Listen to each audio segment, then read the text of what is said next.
Nothing much. What's been happening to you lately? Salutations. I am Doc Petra, a musician. If you know who I am, that's probably due to my slurms. I make videos in the style of Slurmcore, and sometimes in the comments people will say, what is a Slurmcore?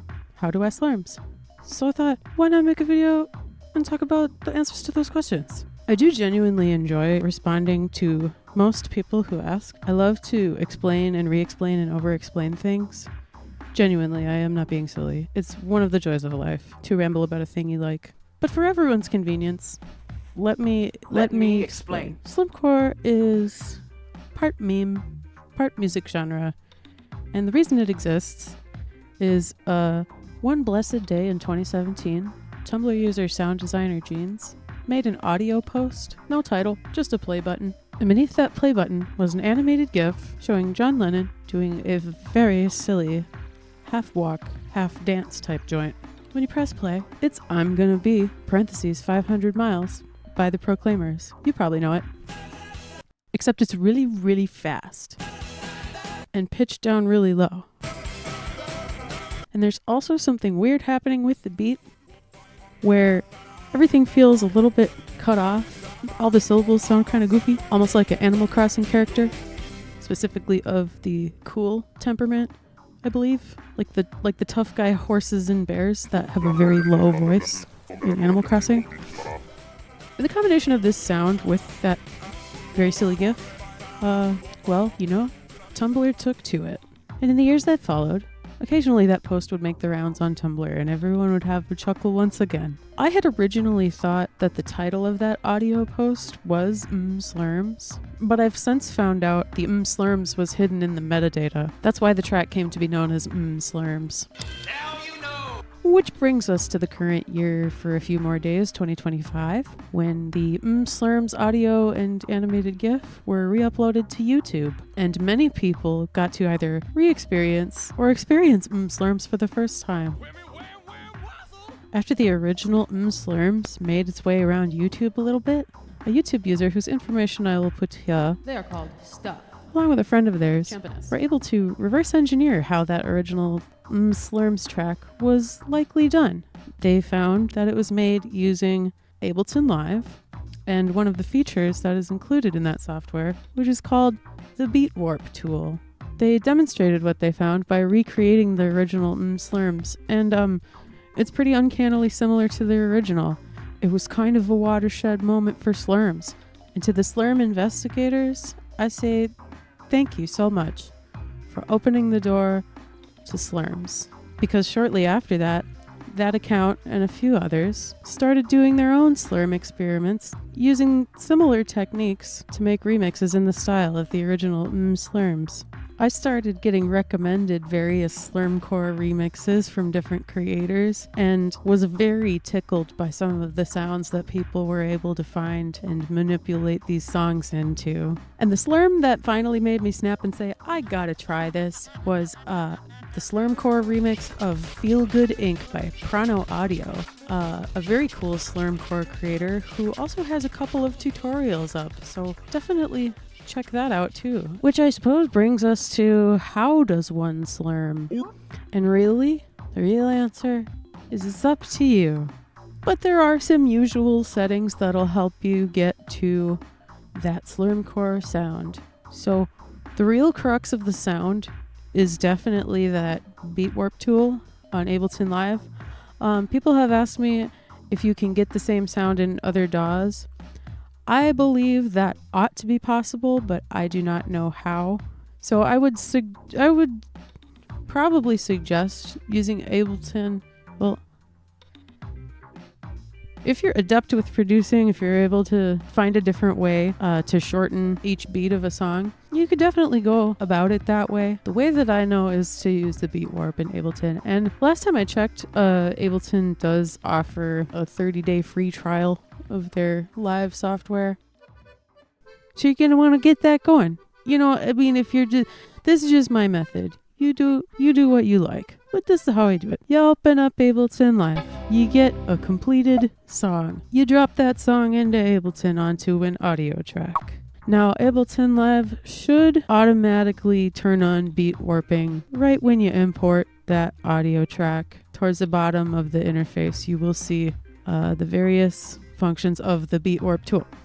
So for a typical slurm type sound, you'll most likely want to go for the 8th note setting on the beat warp, and also the 2 arrows pointing right. But both of those parameters, you can definitely play around and see what you like best. The reason for the 8th note setting is because that's usually what is going to make the beat have that kind of clunky feel, and also that's what's going to most likely chop up the syllables like that. If you do 16th note mode, you might end up still being able to tell what they're saying, which part of the appeal of SlurmCore is when it becomes a little unintelligible. So quarter note can be risky. Sometimes that will kind of mush things up a bit much, but feel free to experiment with the settings as well as the arrows. Use your ears and decide what sounds best and slurmiest to you. Tempo, you're going to want to crank it way up. The original slurms is set at 240 BPM. I'll usually start there when I'm doing a slurm, and then from there, again, I'll use my ears and find where does this sound fun, where does this sound good. Oftentimes my slurms will be more in the 250, 260 BPM range. I have one that ended up being 300 something, but it really doesn't sound like it. Feel makes a big difference. Something that's helpful in terms of song selection for SlurmCore, forgive me for jumping around, I don't have a script, but something that's helpful for song selection is just pay attention to the musical traits of 500 Miles by the Proclaimers. It's got a very heavy quarter note feel, and there's some decent space between the beats. That helps you get that kind of like goofy stomp running type feeling. If you've got something that's at a somewhat moderate up tempo with a really heavy quarter note, something like that is very likely to end up sounding very idiomatically slurmy. But for me, part of the fun is trying stuff that's pretty different and seeing, what different styles of slurm might sound like, kind of deviate from that one feel. But in terms of being faithful to the real musical mood of the original, closest I've ever gotten to that, I think, is You Make My Dreams by Hall & Oates, because it's just like a very similar vibe. Hup, hup, hup. Songs that are like hup, hup, hup, hup, would probably do well in the Slurmulator. And don't forget to pitch it down. The original Slurms is pitched down 4 semitones. I also like to experiment and see if I can push the boundaries with pitching things down. Although I will say, if you go too terribly much further down, you might start running into some issues. It's rare that I'll be able to slurm something any lower than -6. If it's super low you're after, you might do best with something that doesn't have a lot of heavy kick drum or really big bass. Stuff with acoustic instruments is going to be easier to slurm lower. And that's the basics. That's how you do it. But there's quite a bit more you can do. The possibilities are endless. There's no rules to SlurmCore. There's just certain traits and techniques that'll have it sounding slurmy. So a big part of SlurmCore for me is the sentiment of sort of breaking and fixing something. Oh no! Because when you manipulate an audio track to the extent that you do with SlurmCore, sometimes it can really mess up the mix or even kind of break it. And I am by no means a deeply experienced or knowledgeable mixing engineer, but I'm really working on learning. So that's why I really like kind of putting the puzzle back together. So if you're wanting to go further than the initial slurm steps, here's what I do. Once I got everything dialed in, I change the tempo, beat warp it, pitch it down. I will just listen to it and pay attention to what is sounding the worst about the mix. Oftentimes cymbals will get kind of chunked out of place in a way that's really noticeable to the ear, or the mid-range instruments will get all cluttered together because everything is speaking in a lower range. So I'll just listen through and pay attention to any of those problems, and then I will think about that as I bounce the audio over to a different DAW, because I like to do most of my mixing in GarageBand. So I'll bring it over into my other DAW. If you already work in Ableton, you can stay right where you are. If you like a different DAW, you put it in whatever DAW that you want. And then, with any issues in mind, you go right ahead and start doing what you can to mitigate them. I will usually do most of that using EQ. Any frequency ranges that are problematic now, well, I will see about scooping a little bit. A lot of times with Slurmcore, I find it helpful to put a roll off in the low frequency range. You really probably won't need much of anything below 50 hertz. I think in general, slurms tend to get a little bit cluttered really anywhere below like 500 hertz because everything's all pitched down. So I usually start by looking for places that I can gently scoop some of the stuff that got a little too loud when it pitched down. And then oftentimes the highs might be a little bit muted since they've also obviously moved down in frequency. So you can see about giving a little boost. I especially like to see about putting a little boost somewhere in 3 to 4.5K area in the EQ. I like to find with my ear, find the best spot to boost that a little bit because some of the vocal clarity can be found around there. Often, but not always, a high shelf is welcome just to help get some of the high frequencies back. And lately, more and more often, I've been liking to use stems. Sometimes it can be hard to find stems for stuff. And I do not like AI stems, both because I do not like AI and because they usually sound bad. But there's actually stem separation available locally within Ableton Live. Maybe I had mentioned this earlier. If you're wanting to use stems in your Slurmcore remix, you can extract them inside Ableton. You can just right-click on the audio track and do that. As far as I know, the stem separation in Ableton Live does not use AI. And the stems certainly sound better than any AI stems that I've heard before. So if you're interested in getting a little more granular with it, you can totally do separated stems. I've done some slurms where I'll just have a duplicate of the vocal stem that I bring down a little bit in volume and mostly boost the highs on. Because one of the main troubles, sometimes the vocals will get a little bit lost in the mix. So that's a helpful way to kind of boost them, is to add a duplicate of the vocal. Not super loud, just loud enough to just boost it up a little bit. Sometimes I will do a drum stem. I recently had a slurm where the drums just got totally killed. It just did not it did not sound good at all. The hi-hat was like completely covering up everything else in the mix. So I did a separate drum stem, and then the drum stem I didn't pitch down as far as the other stuff. If everything else about the slurm is sounding all right, but the drums are just like effed up, you don't have to pitch the drums down as far. Since drums are unpitched, so to speak, pitch them down any amount that you like, or up, or whatever. Sometimes if an instrument gets lost in the slurm, as we all do from time to time, like if it's way less audible than it is in the original track, sometimes I'll go in with a software instrument with a similar sound to it and just record a double of that part, either in a specific section or for the whole song, and then I'll turn down the volume just enough where you can't quite really hear it, but where it's offering that kind of like sub-perceptual support. I did that for the bass track on Don't Get Too Close to My Fantasy because the stem, when it was pitched down, was just like, a lot of it was just completely disappearing. So I went in with a software instrument, recorded along with the bass part, and helped bring that back a little bit.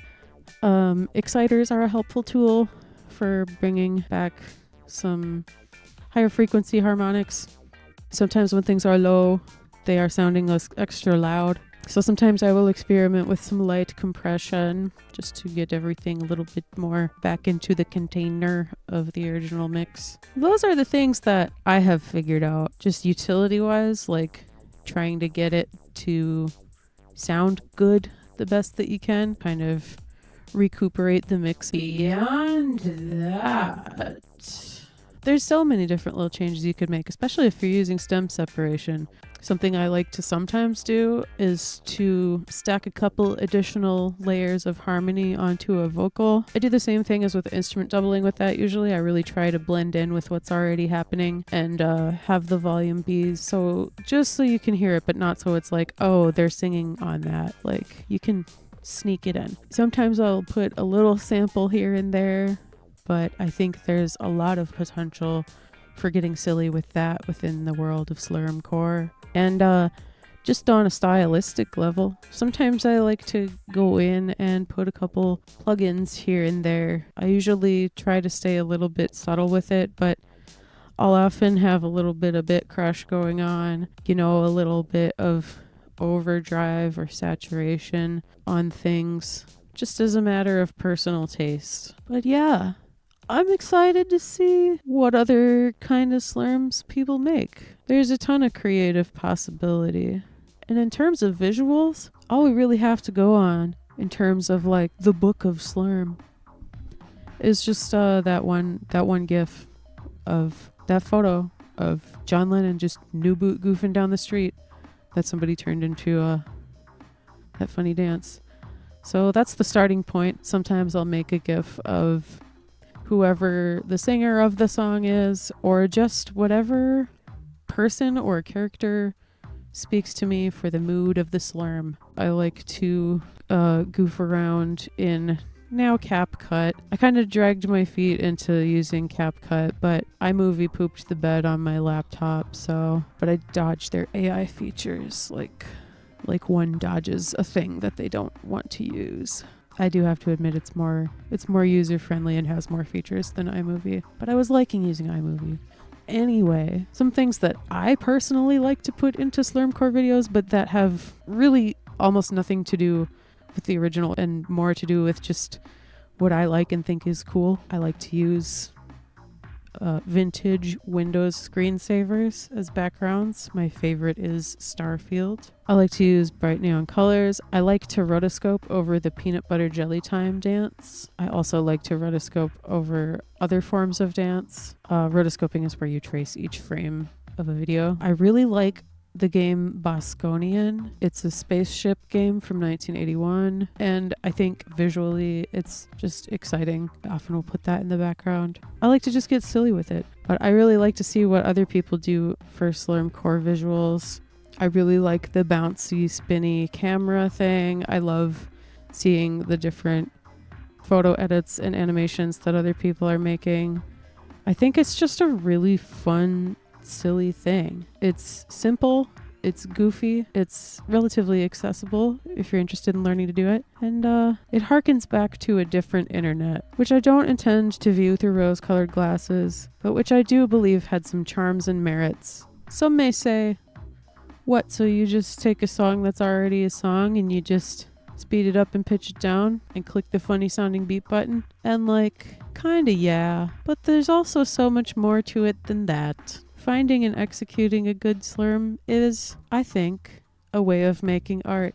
And for me, it's been very fun to just cut loose and have a time. If you did not already know, I write my own songs as well, and I produce them and record them. But not everything has to be completely original like that. I think there's a lot of enjoyment and learning to be had creating silly, transformative works such as Slurmcore. So what is Slurmcore? It is a fun, silly meme. And how do you make it? Anywhere between 3 and 3,000 clicks of your closest computer mouse, or trackpad, or touchscreen, or liquid mouse with the eyeball in it, or trackball, or stylus and tablet. I've been Doc Petra, you've been you. Thanks for listening to me yap. And slurm on.